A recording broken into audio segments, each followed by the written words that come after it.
जय हिंद साथियों, आज हम जनरल साइंस के अंतर्गत साइंस के कुछ महत्वपूर्ण प्रश्न बताएंगे जो आगामी परीक्षाओं की दृष्टि से बहुत महत्वपूर्ण है। डेली आप सुबह मॉर्निंग में अपना टारगेट फिक्स करिए कि आज हमें इतना तैयार करना है, इतना पढ़ना है और सारा दिन उस पर फोकस करिए। ऐसा अगर आप डेली करते हैं तो आपकी तैयारी बहुत अच्छी हो जाएगी। यकीन मानिए, आप हर एग्जाम फाइट करने लगेंगे। इसीलिए हम कहते हैं कर दिखाओ कुछ ऐसा कि सब करना चाहें आप जैसा। जब तक आपका लक्ष्य नहीं मिल जाता तब तक आप अपने सिर्फ लक्ष्य पर फोकस करिए, अपने लक्ष्य पर डटे रहिए, खड़े रहिए, अड़े रहिए और अटल रहिए एक वृक्ष की तरह। ठीक है दोस्तों, अब देखिए पहला प्रश्न। किस वृक्ष को क्रिसमस वृक्ष के नाम से जाना जाता है? किस वृक्ष को क्रिसमस वृक्ष के नाम से जाना जाता है? तो जिम्नोस्पर्म को, ध्यान रखना, जिम्नोस्पर्म को क्रिसमस वृक्ष के नाम से जाना जाता है। तो दूसरा विकल्प सही हो जाएगा। क्रिसमस क्रिसमस वृक्ष के नाम से किसको जाना जाता है? तो जिम्नोस्पर्म को जाना जाता है। अगला प्रश्न है, जिम्नोस्पर्म का मेवा किसे कहा जाता है? जिम्नोस्पर्म का मेवा किसे कहा जाता है? तो चिलगोजा को जिम्नोस्पर्म का मेवा कहा जाता है। चिलगोजा को जिम्नोस्पर्म का मेवा कहा जाता है। चिलगोजा को ध्यान रखना, जिम्नोस्पर्म का मेवा कहा जाता है। ये कई बार पूछा गया है, तो पहला विकल्प सही हो जाएगा। अगला है, सबसे बड़ा आवृतबीजी पादप कौन है? सबसे बड़ा आवृतबीजी पादप कौन है? तो यूकेलिप्टस है, ध्यान रखना। सबसे बड़ा आवृतबीजी पादप कौन है? यूकेलिप्टस। लेमना क्या है? तो लेमना सबसे छोटा आवृतबीजी पादप है। लेमना सबसे छोटा आवृतबीजी पादप है। वुल्फिया सबसे छोटा पुष्प है। वुल्फिया क्या है? सबसे छोटा पुष्प है। रेफ्लेसिया सबसे बड़ा पुष्प है, ध्यान रखना। सबसे बड़ा पुष्प पूछा जाता है तो रेफ्लेसिया सबसे छोटा पुष्प है, वुल्फिया, ध्यान रखना। अगला है, प्रोटीन की कमी से कौन सा रोग होता है? तो प्रोटीन की कमी से क्वाशरकोर, मेरेसिस्म, शरीर की वृद्धि रुक जाती है, उपर्युक्त सभी, ये तीनों रोग होते हैं। क्वाशरकोर और मेरेसिस्म, शरीर की वृद्धि रुक जाती है प्रोटीन की कमी से। जब शरीर में प्रोटीन की कमी हो जाती है तो बच्चों में क्वाशरकोर, मेरेसिस्म और शरीर की वृद्धि रुक जाती है। ठीक है, उपर्युक्त सभी है, तीनों रोग होते हैं प्रोटीन की कमी से। अगला है, किस विटामिन को संक्रमण रोधी विटामिन कहा जाता है? किस विटामिन को संक्रमण रोधी विटामिन कहा जाता है? तो विटामिन ए को संक्रमण रोधी विटामिन कहा जाता है, ध्यान रखना। विटामिन ए को संक्रमण रोधी विटामिन कहा जाता है। विटामिन ई को बंध्याकरण या बांझपन विटामिन भी कहा जाता है। विटामिन ई को बंध्याकरण या बांझपन विटामिन भी कहा जाता है। और विटामिन डी को धूप का विटामिन कहा जाता है। विटामिन डी को धूप का विटामिन कहा जाता है, ध्यान रखिएगा। तो किस विटामिन को संक्रमण रोधी विटामिन कहा जाता है? संक्रमण रोधी। तो विटामिन ए को संक्रमण रोधी विटामिन कहा जाता है, पहला विकल्प सही हो जाएगा। ठीक है। अगला है, मलेरिया रोग के प्रभावी औषधि कुनैन का निष्कर्षण किया जाता है। मलेरिया रोग के प्रभावी औषधि कुनैन का निष्कर्षण किया जाता है किससे? तो ये कुनैन जो मलेरिया की बहुत अच्छी दवा होती है, ये सिनकोना की छाल से प्राप्त होती है। सिनकोना की छाल से निष्कर्षण किया जाता है कुनैन औषधि का, ध्यान रखना। बी विकल्प सही हो जाएगा। मलेरिया रोग की प्रभावी औषधि कुनैन किससे प्राप्त होती है? तो सिनकोना की छाल से। सिनकोना का एक वृक्ष होता है, उसकी छाल से मलेरिया की दवा बनाई जाती है। तो बी विकल्प सही हो जाएगा इसका। कौन सा? बी विकल्प सही हो जाएगा। अगला है, दांतों के क्षय को रोकने के लिए अधिकांश टूथपेस्ट में क्या मिला होता है? तो जो टूथपेस्ट बनते हैं उसमें क्या मिलाया जाता है दांतों को क्षय होने से बचाने के लिए? ये दांत अच्छे हो, दांतों में कीड़ा ना लगे, तो दांतों के क्षय को रोकने के लिए अधिकांश टूथपेस्ट में क्या मिला होता है? तो फ्लूराइड मिला होता है। फ्लूराइड, फ्लूराइड, बी विकल्प सही हो जाएगा, ध्यान रखिएगा। अगला है, दांतों के क्षय को रोकने के लिए अधिकांश टूथपेस्ट में क्या मिला होता है? तो जो टूथपेस्ट बनते हैं उसमें क्या मिलाया जाता है दांतों को क्षय होने से बचाने के लिए? ये दांत अच्छे हो, दांतों में कीड़ा ना लगे, तो दांतों के क्षय को रोकने के लिए अधिकांश टूथपेस्ट में क्या मिला होता है? तो फ्लूराइड मिला होता है। फ्लूराइड, फ्लूराइड, बी विकल्प सही हो जाएगा, ध्यान रखिएगा। अगला है, ओंकोजीन संबंधित है। तो ओंकोजीन किससे संबंधित है? बताइए, ओंकोजीन किससे संबंधित है? तो ये संबंधित है कर्क रोग से। किससे संबंधित है? कर्क रोग से। ओंकोजीन संबंधित है कर्क रोग से। ठीक है, तीसरा विकल्प सही हो जाएगा। ओंकोजीन किससे संबंधित है? कर्क रोग से। तीसरा विकल्प सही हो जाएगा। अगला है, भारत में मिशन इंद्रधनुष अभियान का संबंध किससे है? भारत में मिशन इंद्रधनुष अभियान का संबंध किससे है? तो ये बच्चों के टीकाकरण से संबंधित है। बच्चों के टीकाकरण से संबंधित है। मिशन इंद्रधनुष में 7 बीमारियों का टीकाकरण संबंधित है। तो बच्चों के टीकाकरण से संबंधित है। ये सी विकल्प सही हो जाएगा। ठीक है, ध्यान रखिएगा। अगला है, ओरिजिन ऑफ स्पीच किसकी पुस्तक है? तो ये चार्ल्स डार्विन की है। ओरिजिन ऑफ स्पीच किसकी पुस्तक है? चार्ल्स डार्विन की। ओरिजिन ऑफ स्पीच किसकी पुस्तक है? चार्ल्स डार्विन की। पहला विकल्प सही हो जाएगा। ठीक है, ध्यान रखिएगा। अगला है, उत्परिवर्तनवाद का प्रतिपादन किसने किया था? उत्परिवर्तनवाद का प्रतिपादन किसने किया था? तो डिब्रीज ने किया था। चौथा विकल्प सही हो जाएगा। उत्परिवर्तनवाद का प्रतिपादन किसने किया था? डिब्रीज ने। चौथा विकल्प सही हो जाएगा। अगला है, दूध को मथने पर क्रीम अलग हो जाती है, इसका क्या कारण है? गुरुत्व बल के कारण, अपकेंद्र बल के कारण, अपकेंद्र बल के कारण, घर्षण बल के कारण। तो दूध को मथने पर क्रीम अलग हो जाती है अपकेंद्र बल के कारण। ध्यान रखना, दूध से क्रीम निकालने वाली मशीन है वो अपकेंद्र बल के सिद्धांत पर कार्य करती है। तो दूध को मथने पर क्रीम अलग हो जाती है, इसका कारण क्या है? अपकेंद्र बल। सी विकल्प सही हो जाएगा। ध्यान रखिएगा। अगला है, जड़त्व का नियम सर्वप्रथम किसने दिया था? तो जड़त्व का नियम सर्वप्रथम गैलीलियो ने दिया था। ध्यान रखना, जड़त्व का प्रथम नियम सर्वप्रथम किसने दिया था? गैलीलियो ने। पहला विकल्प सही हो जाएगा। अगला है, विद्युत ऊर्जा में यांत्रिक ऊर्जा किस रूप में रूपांतरित होती है? तो जो विद्युत मोटर होता है विद्युत ऊर्जा को यांत्रिक ऊर्जा में बदलता है। तो कौन सा विकल्प सही हो जाएगा? बी। विद्युत मोटर, हमेशा ध्यान रखना, जो विद्युत ऊर्जा होती है उसको यांत्रिक ऊर्जा में बदलता है, तभी मोटर कार्य करता है। ठीक है, तो बी विकल्प सही हो जाएगा। अगला है, चिमटा। चिमटा को फायर टोन्स बोला जाता है, किस प्रकार के उत्तोलक का उदाहरण है? तो चिमटा किस प्रकार के उत्तोलक का उदाहरण है? तो ये तृतीय प्रकार के उत्तोलक का उदाहरण। ध्यान रखना, चिमटा तृतीय प्रकार के उत्तोलक का उदाहरण है। इसी को बोला जाता है फायर टोन्स। तो फायर टोन्स किस प्रकार के उत्तोलक का उदाहरण है?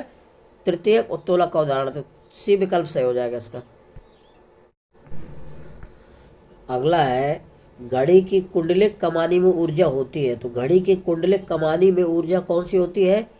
स्थितिज ऊर्जा होती है। बी विकल्प सही हो जाएगा। घड़ी की कुंडलिक कमानी में ऊर्जा, ध्यान रखना, कौन सी होती है? स्थितिज ऊर्जा। तो बी विकल्प सही हो जाएगा इसका।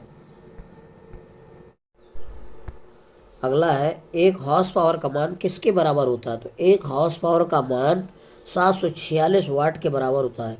ये हॉर्स पावर शक्ति का मात्रक होता है, वाट शक्ति का मात्रक होता है। तो एक हॉर्स पावर यानी कि 1 HP का मतलब होता है 746 वाट। एक हॉर्स पावर बराबर कितना होता है? 746 वाट। तो पहला विकल्प सही हो जाएगा इसका। अगला है, रॉकेट किस सिद्धांत पर कार्य करता है? तो रॉकेट संवेग संरक्षण के सिद्धांत पर कार्य करता है। रॉकेट किस सिद्धांत पर कार्य करता है? संवेग संरक्षण के सिद्धांत पर कार्य करता है। तो बी विकल्प सही हो जाएगा इसका। अगला है, किलोवाट घंटा किसकी इकाई है? तो किलोवाट घंटा ऊर्जा का मात्रक होता है। किलोवाट घंटा किसका मात्रक होता है? ऊर्जा का मात्रक होता है। ऊर्जा का मात्रक जूल भी होता है। किलोवाट घंटा किसकी इकाई है? ऊर्जा की। तो बी विकल्प सही हो जाएगा इसका। अगला है, तेजाब को हमेशा किसके बर्तन में रखा जाता है? तेजाब को हमेशा किसके बर्तन में रखा जाता है? तो तेजाब को कांच के बर्तन में रखा जाता है। तेजाब को हमेशा किसके बर्तन में रखा जाता है? कांच के बर्तन में रखा जाता है तेजाब को। अब तेजाब क्या होता है? सल्फ्यूरिक अम्ल H2SO4 होता है। ठीक है, इसे गंधक का तेजाब भी बोलते हैं। तो तेजाब को हमेशा किसके बर्तन में रखा जाता है? कांच। बी विकल्प सही हो जाएगा इसका। अगला है, 25 सेल्सियस पर उदासीन विलयन का pH मान कितना होता है? 25 सेल्सियस पर उदासीन विलयन का pH मान कितना होता है? तो 7 होता है। उदासीन, ध्यान रखना, उदासीन विलयन का pH मान कितना होता है? 7 होता है। अगर ये अम्लीय पूछता, अम्लीय, तो ये 7 से क्या होता है? कम। अगर क्षारीय पूछता तो 7 से अधिक होता है। ध्यान रखना, अम्लीय के लिए 7 से कम और क्षारीय के लिए 7 से अधिक। अगर उदासीन विलयन का पीएच मान पूछता है तो 7 होता है, ध्यान रखना। 25 सेल्सियस मतलब साधारण ताप पर भी पूछे तब भी हमारा उदासीन विलयन का पीएच मान 7 रहेगा। अम्लीय पूछे तो 7 से कम और क्षारीय विलयन का पीएच मान पूछे तो 7 से अधिक होता है। कपड़ों पर लगे दाग धब्बे और जंग के धब्बे छुटाने के लिए किसका प्रयोग किया जाता है? जब कपड़ों पर स्याही और दाग धब्बे और जंग लग जाता है तो उसको छुटाने के लिए किसका प्रयोग किया जाता है? तो आगदैलिक अम्ल का प्रयोग किया जाता है। आगदैलिक अम्ल का प्रयोग किया जाता है कपड़ों पर दाग धब्बे, स्याही के दाग और जंग के धब्बे छुटाने के लिए आगदैलिक अम्ल का प्रयोग किया जाता है। तो पहला विकल्प सही हो जाएगा। अगला है, कार की बैटरी में कौन सा विद्युत अपघट प्रयुक्त होता है? कार की बैटरी में, कार में जो बैटरी लगी होती है उसमें कौन सा विद्युत अपघट प्रयुक्त होता है? तो सल्फ्यूरिक अम्ल प्रयुक्त होता है। कौन सा? सल्फ्यूरिक अम्ल, H2SO4। कार की बैटरी में कौन सा विद्युत अपघट प्रयुक्त होता है? तो सल्फ्यूरिक अम्ल H2SO4 का प्रयोग किया जाता है कार की बैटरी में। तो बी विकल्प सही हो जाएगा। दोस्तों, यदि मेरा वीडियो आपको अच्छा लग रहा है तो मेरे वीडियो को लाइक और सब्सक्राइब अवश्य करिए। जय हिंद। अगला है, रेडियो धर्मिता की खोज किसने की थी? तो रेडियो धर्मिता की खोज हेनरी बेकरल ने की थी। रेडियो धर्मिता की खोज किसने की थी? हेनरी बेकरल ने की थी।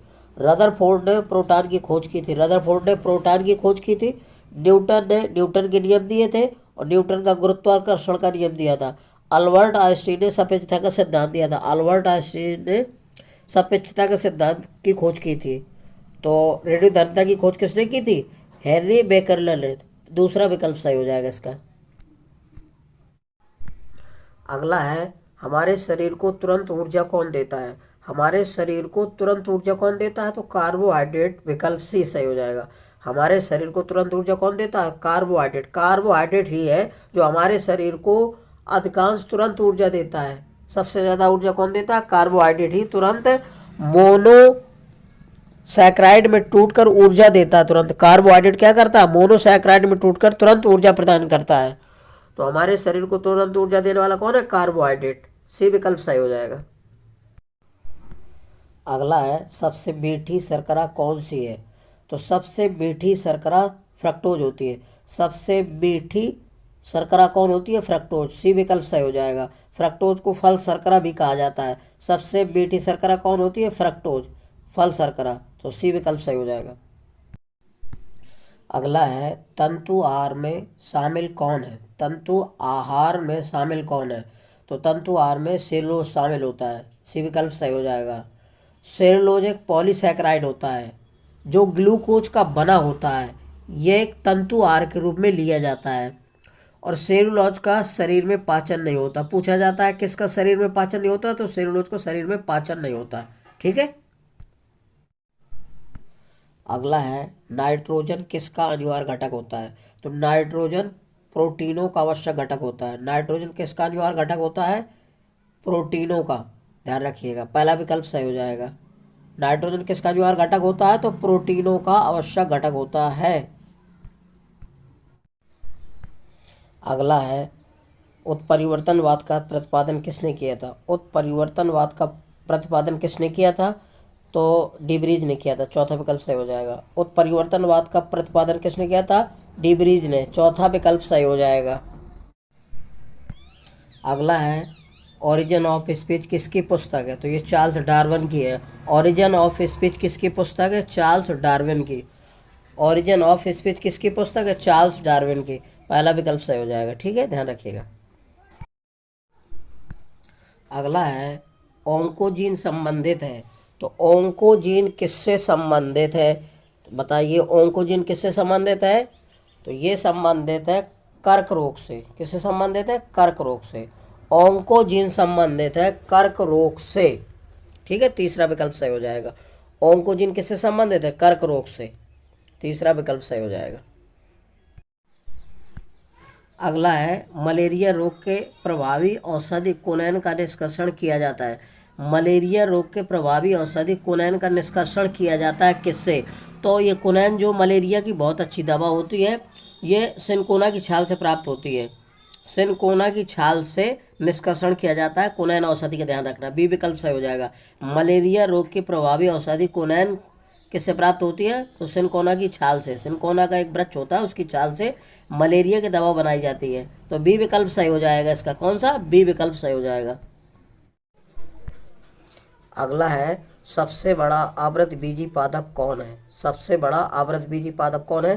तो यूकेलिप्टस है, ध्यान रखना। सबसे बड़ा आवृतबीजी पादप कौन है? यूकेलिप्टस। लेमना क्या है? तो लेमना सबसे छोटा आवृतबीजी पादप है। लेमना सबसे छोटा आवृतबीजी पादप है। वुल्फिया सबसे छोटा पुष्प है। वुल्फिया क्या है? सबसे छोटा पुष्प है। रेफ्लेसिया सबसे बड़ा पुष्प है, ध्यान रखना। सबसे बड़ा पुष्प पूछा जाता है तो रेफ्लेसिया सबसे छोटा पुष्प है, वुल्फिया, ध्यान रखना। अगला है, प्रोटीन की कमी से कौन सा रोग होता है? तो प्रोटीन की कमी से क्वाशरकोर, मेरेसिस्म, शरीर की वृद्धि रुक जाती है, उपर्युक्त सभी। ये तीनों रोग होते हैं, क्वाशरकोर और मेरेसिस्म, शरीर की वृद्धि रुक जाती है प्रोटीन की कमी से। जब शरीर में प्रोटीन की कमी हो जाती है तो बच्चों में क्वाशरकोर, मेरेसिस्म और शरीर की वृद्धि रुक जाती है। ठीक है, उपर्युक्त तो सभी है, तीनों रोग होते हैं प्रोटीन की कमी से। अगला है, किस विटामिन को संक्रमण रोधी विटामिन कहा जाता है? किस विटामिन को संक्रमण रोधी विटामिन कहा जाता है? तो विटामिन ए को संक्रमण रोधी विटामिन कहा जाता है, ध्यान रखना। विटामिन ए को संक्रमण रोधी विटामिन कहा जाता है। विटामिन ई को बंध्याकरण या बांझपन विटामिन भी कहा जाता है। विटामिन ई को बंध्याकरण या बांझपन विटामिन भी कहा जाता है। और विटामिन डी को धूप का विटामिन कहा जाता है। विटामिन डी को धूप का विटामिन कहा जाता है, ध्यान रखिएगा। तो किस विटामिन को संक्रमण रोधी विटामिन कहा जाता है? संक्रमण रोधी। तो विटामिन ए को संक्रमण रोधी विटामिन कहा जाता है, पहला विकल्प सही हो जाएगा। ठीक है। रंगीन टेलीविजन में किन प्राथमिक रंगों का प्रयोग किया जाता है? तो रंगीन टेलीविजन में लाल, हरा और नीले रंग का प्रयोग किया जाता है। प्राथमिक रंग कौन होते हैं? लाल, हरा और नीला। तो रंगीन टेलीविजन में लाल, हरा और नीले रंग का प्रयोग किया जाता है। अगला है, एक समान आँख के लिए दूरस्थ बिंदु कितना होता है? तो एक समान आँख के लिए दूरस्थ बिंदु अनंत होता है। क्या होता है? अनंत होता है। अनंत का साइन ऐसा होता है। ठीक है, तो दूरस्थ बिंदु क्या होता है समान आँख के लिए? अनंत होता है। ठीक है। अगला है, एक स्वस्थ मनुष्य समान आँख के लिए निकट बिंदु कितना होता है? एक स्वस्थ मनुष्य समान आँख के लिए निकट बिंदु कितना होता है? तो 25 सेंटीमीटर का होता है। कितना होता है? 25 सेंटीमीटर होता है एक समान आँख के लिए निकट बिंदु, 25 सेंटीमीटर। और ये पूछा जाता है कि एक विद्यार्थी स्टूडेंट को अपनी पुस्तक कितनी दूरी पर रखकर पढ़ना चाहिए? तो वो निकट बिंदु होता है 25 सेंटीमीटर। तो एक जो विद्यार्थी है उसको कम से कम 25 सेंटीमीटर की दूरी पर पुस्तक को रखकर पढ़ना चाहिए। ठीक है, ये पूछा गया है कई बार, ध्यान रखिए 25 सेंटीमीटर। अगला है, द्वितीयक रंग कौन कौन से होते हैं? तो द्वितीयक रंग कौन कौन से होते हैं? तो मजेंटा होता है आपका, पिकॉक नीला, इसको ब्लू बोला जाता है। पिकॉक नीला को ब्लू बोला जाता है, और पीला, ये द्वितीयक रंग होते हैं। मजेंटा, पिकॉक नीला, ब्लू, पीला, ये कैसे होते हैं? द्वितीयक रंग। और प्राथमिक कौन रंग होते हैं? लाल, हरा और नीला। प्राथमिक रंग में कौन आता है? लाल, हरा और नीला, ध्यान रखिएगा। अगला, द्वितीयक रंग किन रंगों को मिलने से बनते हैं? यानी कि द्वितीयक रंग जो है किन प्राथमिक रंगों को मिलाने से बनते हैं? तो यदि दो प्राथमिक रंगों को मिला दिया जाए तो द्वितीयक रंग प्राप्त होते हैं। तो दो प्राथमिक रंगों के मिलने से द्वितीयक रंग प्राप्त होते हैं या बनते हैं, ध्यान रखिएगा। अगला है, श्वेत प्रकाश में कितने रंग होते हैं? तो श्वेत प्रकाश में 7 रंग होते हैं। श्वेत प्रकाश में कितने रंग होते हैं? 7 रंग, ध्यान रखिए। श्वेत प्रकाश में कितने रंग होते हैं? 7 रंग होते हैं। और इंद्रधनुष में कितने रंग होते हैं? 7 रंग ही होते हैं। इंद्रधनुष में कितने रंग बनते हैं? 7 रंग बनते हैं, ध्यान रखिएगा। अगला है, इंद्रधनुष का बनना किस घटना पर आधारित है? तो इंद्रधनुष में 3 घटनाएं होती हैं। पूर्ण आंतरिक परावर्तन होता है, अपवर्तन होता है और वर्ण विक्षेपण होता है, ध्यान रखना। तो इंद्रधनुष का बनना किस घटना पर आधारित होता है? पूर्ण आंतरिक परावर्तन होता है, अपवर्तन होता है और वर्ण विक्षेपण का परिणाम होता है। यानी कि तीनों चीज घटनाएं होती हैं उसमें, ध्यान रखिएगा। पूर्ण आंतरिक परावर्तन, अपवर्तन और वर्ण विक्षेपण, इंद्रधनुष तब बनता है। ठीक है। अब 7 रंगों के प्रकाश को क्या कहते हैं? तो दृश्य प्रकाश कहते हैं। 7 रंगों के प्रकाश को क्या बोला जाता है? दृश्य प्रकाश, ध्यान रखना। 7 रंगों के प्रकाश को बोला जाता है दृश्य प्रकाश। अगला है, सबसे अधिक विक्षेपण किस रंग का होता है? तो बैंगनी रंग का सबसे अधिक विक्षेपण होता है, ध्यान रखना। पूछा जाता है किस रंग का विक्षेपण सबसे अधिक होता है? तो बैंगनी रंग का विक्षेपण सबसे अधिक होता है और लाल रंग का विक्षेपण सबसे कम होता है, ध्यान रखना। बैंगनी रंग का विक्षेपण सबसे अधिक और लाल रंग का सबसे कम होता है। लाल रंग की जो तरंग दैर्घ्य है वो सब कम होती है, प्रकीर्ण अधिक होता है, ध्यान रखिएगा। इसीलिए जो खतरे के सिग्नल होते हैं लाल रंग का प्रयोग किया जाता है, ठीक है, क्योंकि उनका प्रकीर्णित होते हैं, दूर से दिखाई देते हैं। अगला है, आकाश का रंग नीला दिखाई देने का क्या कारण है? यानी कि आकाश का रंग नीला क्यों दिखाई देता है? तो इसका मेन कारण होता है प्रकाश का प्रकीर्ण। प्रकाश के प्रकीर्ण के कारण ही आकाश का रंग नीला दिखाई देता है, ठीक है। अगला है,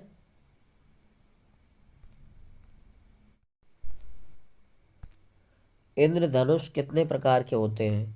तो इंद्रधनुष 2 प्रकार के होते हैं, ध्यान रखिएगा। इंद्रधनुष कितने प्रकार के होते हैं? 2 प्रकार के होते हैं, ठीक।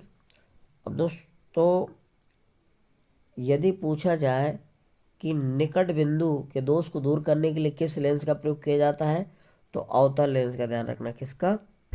अवतल लेंस का।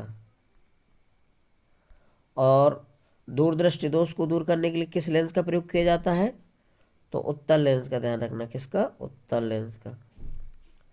तो निकट दृष्टि दोष को दूर करने के लिए अवतल लेंस का प्रयोग किया जाता है और दूर दृष्टि के दोष को दूर करने के लिए उत्तल लेंस का प्रयोग किया जाता है। और ये पूछा जाता है कि एक व्यक्ति दूरदृष्टि दोष से पीड़ित है तो उसको किस लेंस का बना चश्मा प्रयोग करना चाहिए?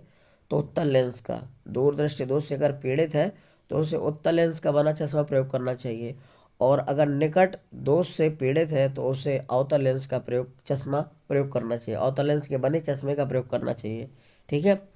और पूछा जाता है लेंस की क्षमता का मात्रा क्या होता है? तो डायोप्टर होता है। क्या होता है? डायोप्टर होता है, ध्यान रखना। लेंस की क्षमता की मात्रा क्या होता है? डायोप्टर होता है, ठीक है, ये याद रखिएगा। अगला है, वह कौन से अनचुंबकीय पदार्थ हैं जो ठोस, तरल एवं गैस तीनों अवस्थाओं में हो सकते हैं? वह कौन से अनचुंबकीय पदार्थ हैं जो ठोस, तरल, गैस तीनों अवस्थाओं में हो सकते हैं? वे होते हैं प्लेटिनम, ऑक्सीजन और पोटेशियम। तो प्लेटिनम और ऑक्सीजन और पोटेशियम ऐसे अणुचुंबकीय पदार्थ हैं जो ठोस, तरल और गैस तीनों अवस्थाओं में हो सकते हैं। अगला है, वह कौन सा लौह चुंबकीय पदार्थ है, यानी कि वे कौन से लौह चुंबकीय पदार्थ हैं जो केवल ठोस और क्रिस्टलीय अवस्था में पाए जाते हैं? वे कौन से लौह चुंबकीय पदार्थ हैं जो केवल ठोस और अक्रिस्टलीय अवस्था में पाए जाते हैं? तो लोहा होता है, निकिल और कोबाल्ट होता है, ध्यान रखिएगा। लोहा Fe, लोहा का प्रतीक होता है Fe, और निकिल का होता है Ni, और कोबाल्ट का होता है CO।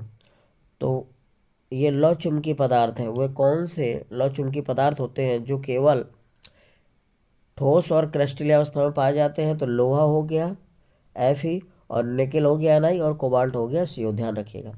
अगला है, यह विद्युत ऊर्जा, यानी कि विद्युत मोटर का कार्य क्या होता है? अगला है, विद्युत मोटर क्या काम करता है? तो विद्युत मोटर विद्युत ऊर्जा को यांत्रिक ऊर्जा में बदलने का काम करता है, ठीक है। अक्सर पूछा जाता है कि विद्युत मोटर क्या करता है, इसका काम क्या होता है? तो ये विद्युत ऊर्जा को यांत्रिक ऊर्जा में बदलता है। और ये पूछा जाता है कि विद्युत मोटर किस सिद्धांत पर कार्य करता है? तो ये विद्युत चुम्बकीय प्रेरण के सिद्धांत पर कार्य करता है। किसके?